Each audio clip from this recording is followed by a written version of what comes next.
ওনারা এইমাত্র ইন্টারভিউ দিয়ে এসেছে এবং ওনাদেরকে ডকুমেন্ট রিভিউ কমপ্লিট এরকম একটা লেটার অলরেডি দিয়েছে এবং পরবর্তী ইন্টারভিউ ডেটটাও দিয়েছে। তো ওনাদের মুখ থেকে শুনবো যে এই যে ডকুমেন্ট রিভিউর দিন ওনাদের কাছে কি কি প্রশ্ন করলো বা কি কি ডকুমেন্ট রিভিউ করলো, কিভাবে ওনাদের এই ফার্স্ট ডে এর ইন্টারভিউটা হলো। সাথে সাথে আপনারা বুঝতে পারবেন যে ওনাদের প্রায়োরিটি ডেটটা কবে বা কবে ডকুমেন্ট কোয়ালিফাই হয়েছিল, ওনাদের কেসের স্ট্যাটাসটা শুনে আপনারা বুঝতে পারবেন যে আপনারা কবে নাগাদ ইন্টারভিউ ডেট পাবেন বা এই নতুন নিয়মে ইন্টারভিউর প্রক্রিয়াটা আসলে কি।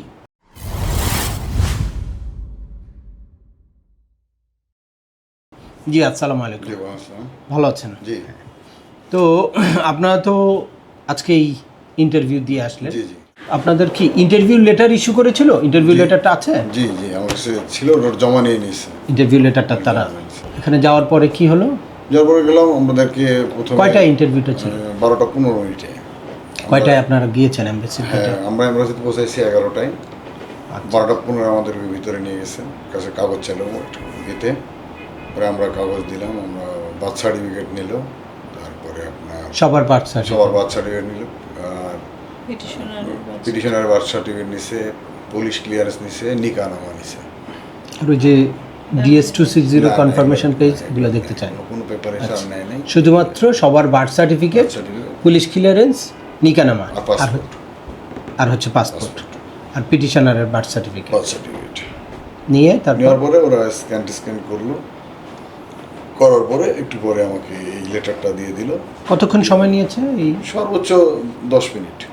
কোনো এর বাইরে কোনো প্রশ্ন করেনি, জাস্ট শুধু যে এই ডকুমেন্টগুলো অনেক সহযোগিতা করছে তারা। আচ্ছা, এমনি কেসে কি কি ডকুমেন্ট আপলোড করা আছে কিনা কিছুই বলেনি, ওরা চেক করছে, খুব আন্তরিকতার সাথেই করছে। নেওয়ার পরে আমাকে বললো যে আপনার কাজ কমপ্লিট, আপনি আগামীকালকে 7:30 আপনার ইন্টারভিউ, আপনি ফিঙ্গার নিছে।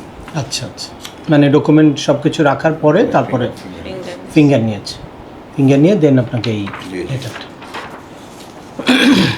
দ্যাটস মিন আজকে ওনাদের এই ডকুমেন্ট রিভিউ হলো এবং আগামীকালকেই সকাল 7:30 ওনাকে একটা ইন্টারভিউর অ্যাপয়েন্টমেন্ট দেওয়া হয়েছে। তো আগামীকালকে উনি ইনশাল্লাহ যাবে। তো এখন আমরা একটু জানি যে ওনার কেসের হিস্ট্রিটা, আসলে ওনার এই জার্নিটার মধ্যে কেসের পিটিশনটা কবে ফাইল করেছিলেন আপনি? 2006-এর কোন মাসে? ডিসেম্বরে।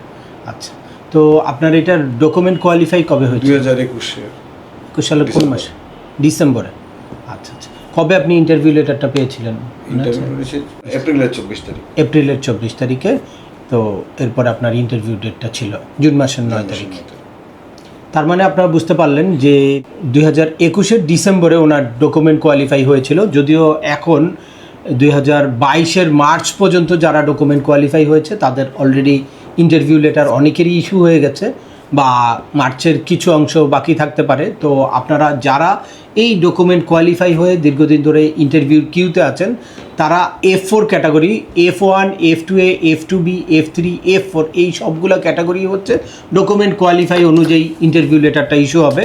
তো যারা 2022-এর মার্চে ডকুমেন্ট কোয়ালিফাই হয়েছে তাদের অলরেডি ইন্টারভিউ ডেট ইস্যু হয়েছে বা ইন্টারভিউ লেটার ইস্যু হয়েছে।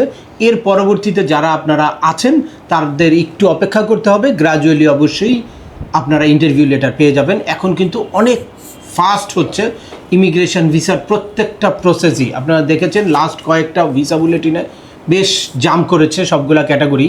আর এর বাইরে যারা IR1, CR1, IR5, IR2, IR5 ক্যাটাগরিতে আছেন তাদের কিন্তু এই কিউতে থাকতে হবে না, তাদের ডিফারেন্ট একটা কিউ, অর্থাৎ একদম ইমিডিয়েট রিলেটিভ যারা, তারা মোটামুটি তাদের DQ হওয়ার 1 বছর পরেই ইন্টারভিউ লেটার পাচ্ছে। দ্যাটস মিন এখন 25 সালের জুলাইতে যারা ডকুমেন্ট কোয়ালিফাই হয়েছে ওই সব ক্যাটাগরিতে তারা কিন্তু এখন ইন্টারভিউ লেটার পাচ্ছে। তো আজকের ভিডিওটা আর দীর্ঘায়িত করব না, আশা করি এই ভিডিও থেকে একদম US এমবাসি ঢাকার লেটেস্ট যেই ইন্টারভিউ আপডেট সেই সংক্রান্ত একদম প্র্যাকটিক্যাল একটা ইনফরমেশান পেলেন বা প্র্যাকটিক্যাল কিছু ইনফরমেশান আপনারা পেলেন, যেটার মাধ্যমে আপনারা বুঝতে পারবেন যে কিভাবে এই ইন্টারভিউর প্রক্রিয়াটা নতুন নিয়মে চালু হচ্ছে। তারপরেও আপনাদের যদি এই সংক্রান্ত কোনো রকম কোনো প্রশ্ন থাকে অবশ্যই আমাকে কমেন্টস করে জানাবেন। আর ভিডিওটি ভালো লাগলে বা তথ্যবহুল মনে হলে লাইক দিয়ে আপনার বন্ধুদের মাঝে শেয়ার করে দেবেন যাদের এই ইনফরমেশনগুলো অত্যন্ত প্রয়োজন। আবার দেখা হবে নতুন কোনো গুরুত্বপূর্ণ টপিকস নিয়ে।